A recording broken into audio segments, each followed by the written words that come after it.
एक 45 साला औरत बीमार है, लड़की हस्पताल दे अंदर है ते इंज बाप भी कोल बैठा है ते अखा चो आंसू ने ते आंदी है अबू जी मैं दुआ करन लगी जरा आमीन कह दिया जे।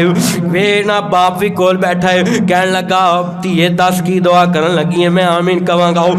45 साल दी नौजवान कुंवारी लड़की है, इन्हें हाथ उठा ले ते अल्लाह कहन लगी दुआ करन लगी अल्लाह सोने मैं जवान हुई, शादी मेरा हक सी जेड़ा तू मैनू दिता है ते मेरे बाप ने मेरा निकाह नहीं किया। अल्लाह मैं इस हालत च तेरे को आ रही हूँ, अल्लाह जिवें ने मेरे हक निकाह तो मैनू महरूम किया, अल्लाह सोने मेरे बाप नू जन्नत तो महरूम कर दई। मेरे बुजुर्गो बाप दे हाथ कंबण लग पे, पैरा थलो जमीन निकल गई।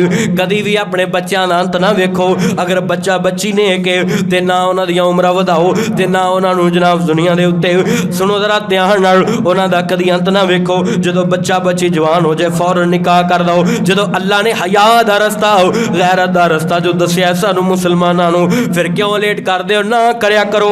मेरे बुजुर्गो अगर चाहते हो इसदा महफूज हो जान, अगर चाहते हो गैर महफूज हो जान, जो बेटा जवान हो बेटी जवान हो फौरन उहदा रिश्ता कर दो।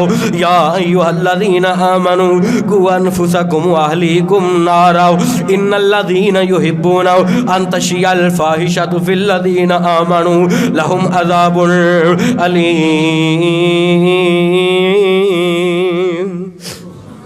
जेड़े लोग गैर मुस्लिम चाहते हैं कि मुसलमानों को बेहया कर दईए, उची बोलो उन्हों की साजिश इंशाअल्लाह असीं कामयाब होण देनी।